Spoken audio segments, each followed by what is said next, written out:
Good afternoon, YouTube. So I did a quick YouTube live. Not done one of these before. Let me get all this crap out of the way. So yeah, I thought I'd do a quick YouTube live because we've just recently had, it's all back to front on the camera, but we've had our Power Bespoke 11-step plan to sell for a premium price recently created and printed, and they're really, really cool. This is basically the step-by-step guide you should be reading if you're planning on selling a house or trying to sell a house and it's not going too well.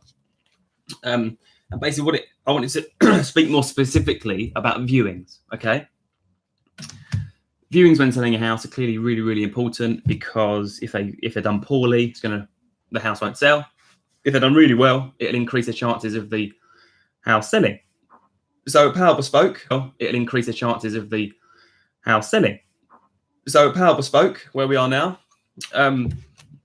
we put together this guide, and step 8 is the viewing strategy. And there's two massive things about viewings.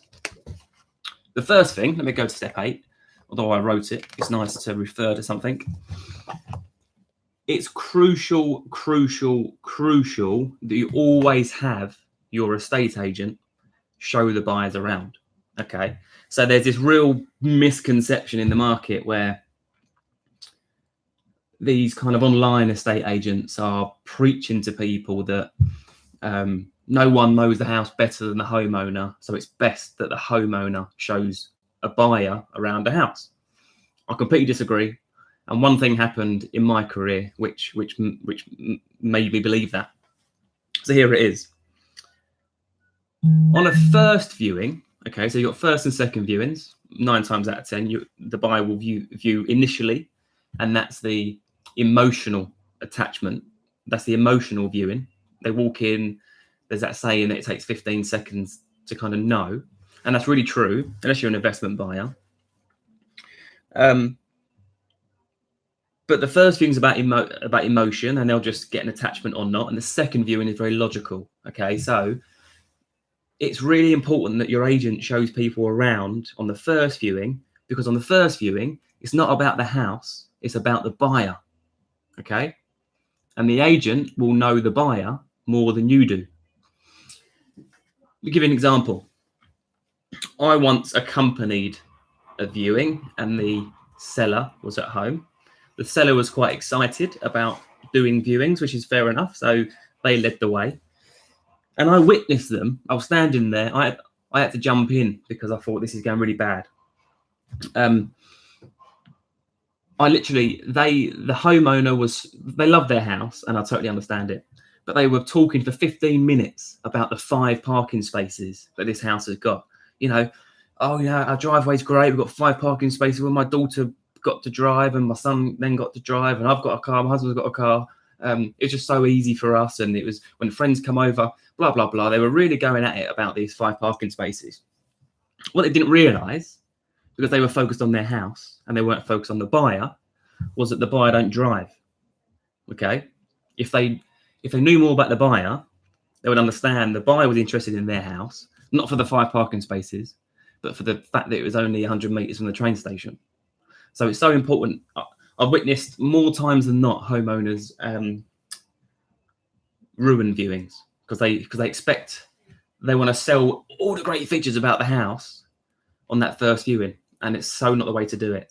On the first viewing, you need to just, let the buyer look around, let them get a feeling. We tell our viewing specialists at Power Bespoke that you're there to show them the house.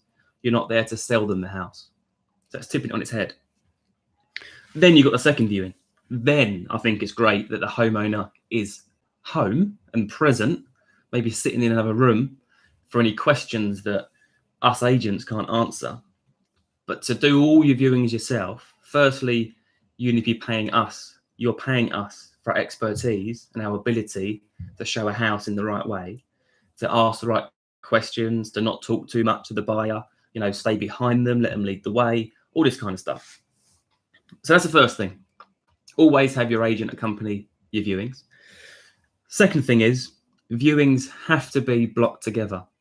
Okay, so at market launch, So in the guide, and you're welcome to download this guide, it's on our website. Just go to powerbespoke.co.uk/11-step-plan.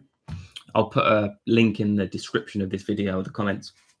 The second thing is, if you've done step 3 perfectly well, which is the launch, step 8, which is the viewings, should be staggered, should be blocked together twice a week. So there's no point having viewings on a Monday, a Tuesday, a Wednesday, a Thursday, and a Friday, and a Saturday. All right, it sounds great. Oh, I've got 6 viewings. What you need to do is have 3 viewings, 2 lots of 3 viewings twice a week. So the buyers cross on the doorstep. It's not a.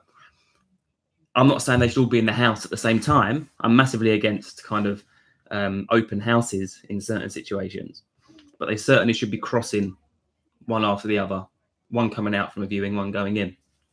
The reason for that is you just want to show people that the house is in demand. People want to buy what other people want to buy. Pretty simple. So that was it, really. Step 8 is about viewing strategy. Download the full guide, read every single 11 steps, implement it with your property sale, and you have a more successful sale. Thanks for watching. I'll add any comments in this video if you've got any questions, and I'll post a link to the 11-step guide in the comments. Take care.